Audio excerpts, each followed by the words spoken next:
You did talk about the best thing for this week would have a chance to win. Um, Other than maybe a major, is this like the ultimate place to have your first win? That's a tough question. I think there's different tournaments have different meanings to you, right? You know, uh, there's so many unbelievable tournaments. I'm not going to be picky about which one I choose to have as the first win. This one would be a good one. I think there's a bunch. I really, really do. Putting emphasis on one is like pretty hard, but I think this would be. I think it would be pretty funny if I won this week and then had the FedEx Cup as well. I think that would be funny, but no, I'm not going to be picky. Alistair? As long as you've been here, observing the sports culture, do you have any sense why it's taken America, I'm not talking about players or even us, but taken America so long to accept that Europe is actually better than the U.S. at the Ryder Cup? Well, we have a better record recently, that's for sure. But you know, I guess none of that actually matters in a month's time. So I think our focus will be to try and continue that streak and try and see if we can win an away Ryder Cup. But I think you know, it's nice to hear something like that from a European team's perspective, and yeah, we'll just try and continue that going forward. You played many years on the European Tour and more recently here on the PGA Tour. Can you give us an idea of the change, or if there's a degree of difficulty one versus the other in terms of golf, and what kinds of adjustments you had to make when you came over here? I think there's definitely a different style of play, if you like. I think the European Tour, DP World Tour, you know, when I sort of first turned pro and got my card, I think you played all over the world. But when I came on the PGA Tour, I think the firmness of the golf courses, thickness of Bermuda rough at times, there was definitely certain things that I had to learn. So I think it's a different style of golf, if you like, and I definitely had to learn some things around that. You know, I think it's probably an obvious one. The majority of the best golfers in the world are playing on the PGA Tour right now, so there's always that element to it as well. But I think for me, my first years on tour, 2017, 2018, as well as I was playing around that time, I think there was definitely elements that probably held me back that I had to improve through the next few years. And yeah, I think just not growing up on that just took me some time. But that was definitely the biggest thing for me. What's the balance between being really proud of the consistency you've shown and you spoke about on the PGA Tour, and the fact you haven't got that win, and the fact that it gets mentioned, the likes of me questioning you about it? Is that a fine line mentally for you? I think, you know, I think I do. I work really hard on making sure that I make it all into a positive.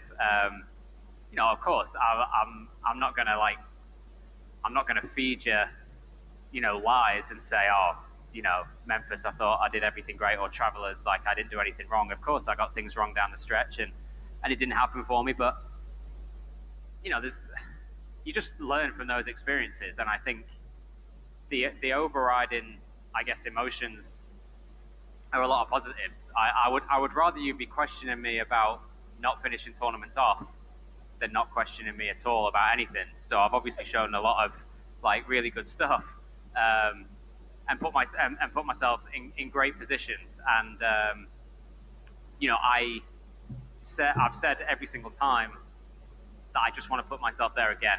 I want to give myself another chance. I'll finish it off at some point. I'll get it right, and I'll get it right more than once. But being there is actually, you know, the hard part in a way. So I think that there's so many. I don't feel like I have to rattle off all the good stuff about the year. I just need to be aware of it, know that I'm doing the right things, and know that there's still things that I can get better. But you use them both in a good way. I would use the disappointments as motivation, and I would use the good stuff as like confidence boosting for me. And again, best case scenario, coming down the stretch at East Lake with a chance to win. Whether I get it right or not, whether it happens or not, whether someone plays better or not, that's, I'll talk about that at the time, but I would love to get there and give myself that chance. Tommy, two questions, if I may, please. You come in here, as Laura said, ranked fifth in the FedEx Cup standings, but it really doesn't matter anymore. I mean, everybody's starting at 0. I didn't know if you liked that much better than the stagger start, and if maybe you didn't quite, what would you do with this event? I don't know. To the second question, I think it's really difficult, right? I guess the question is what is the FedEx Cup, or what are the FedEx Cup playoffs? And I'm definitely not one to answer that. I just want to keep playing and competing. I think it's great being here, and I think I'm sure everybody aside from Scotty Scheffler loves the fact that we're all starting on a level playing field, and you win this week and you're holding 2 trophies or whatever that is. I actually, in all honesty, I didn't know until today or yesterday obviously I knew it was a normal tournament, but I didn't know everything evolving around it, what the circumstances were, or what, I try not to get sort of carried away looking into those things. I think it's exciting. It's probably more exciting for the players to come here, everybody on a level playing field, knowing it's an unbelievable opportunity to have a great week, win the tournament, and obviously leave the year unbelievably happy. And I think staggered start, for guys that are here, I think you would probably, I'm thinking I made it last year. I don't know. I made it. I finished 6th in the BMW to make it here. Obviously, I'm starting at level par or something, or 1 under. Just trying to have a great week. Like you know that you also know, even though it was a staggered start, you also know that there's the background of the tournament where the scores do count for things like world ranking and things like that. So there's always that. The honest answer is, for me, I don't know. I love that I have a chance to win this week. What would you do different? I'm not so sure. Yeah, if I could follow up, please. Right. Tommy, the schedule was announced today for next year, and they've added a 9th signature event, which means from April to August, or to July, there's 5 signature events and 4 major championships. While the positives are obvious in having another big event to play for, are there negatives in having so many big events packed into that part of the schedule right before the playoffs? I think you can obviously pick apart anything in any way you want, and I think the schedule will be condensed. I think the schedule is condensed this year, but that's what we've got put in front of us, and I think we all have an option to play or not play whatever we want. So you can schedule it however you want. If you want to play all of them, what an amazing stretch of opportunities for you in terms of big events. Great thing about golf is all of those weeks can completely change a year and change careers. So it'll be tough and it'll be busy. I think but again, we all have the option of scheduling it however we want in terms of what we play, what we don't play, how we feel like our bodies will cope with it, how we feel like we'll mentally cope with it. But for us that have the opportunity to play in those signature events and the majors, I just think I would much rather go into it with the mindset of huge events, great opportunities, try and do everything I possibly can to play well and see where we're at. We'll go to Bob. Recognizing that you haven't had a whole lot of time to think about this schedule stuff, and you're on the inside, obviously, being in the signature events, but it's one less regular event now for the guys who are not, and one more already for the guys who are. Do you see any, I don't know, potential issues with that? Again, it's a tough one to answer. I think I am in the obviously beautiful position of being able to play everything that I want to, and I'm always very aware of, feeling lucky that I have those opportunities, and definitely there'll be plenty of players that don't. It's a tough one. I think I'm sure that the people that are in charge of the scheduling and how it works will address that. I'm sure they've thought about that. What they do after that, I don't know. But obviously, as one of the lucky people, or the guys that have had the opportunity in these events and played well this year and have a full schedule to look forward to next year, I just feel very lucky that I get to play them all. All right, we've got a few coming up. Keith, then Kathy, and then Scott. Tommy, you're a very strong par 70 player. Whether you know that or not, you are. I didn't know you are.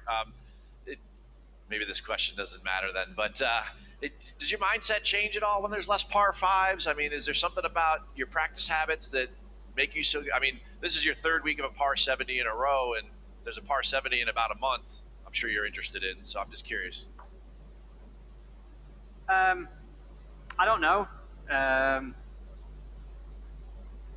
probably wouldn't consider myself a birdie machine, so maybe if there's less chances of birdies, it helps me. I'm not sure. I think maybe certain holes that are supposed to be a par 5 and they're a par 4 require a bit more patience or something like that.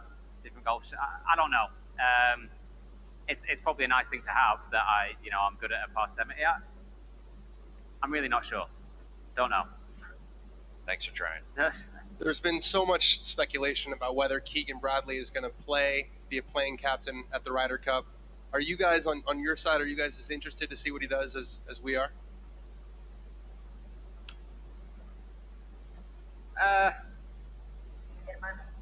Probably not as interested as you are. No.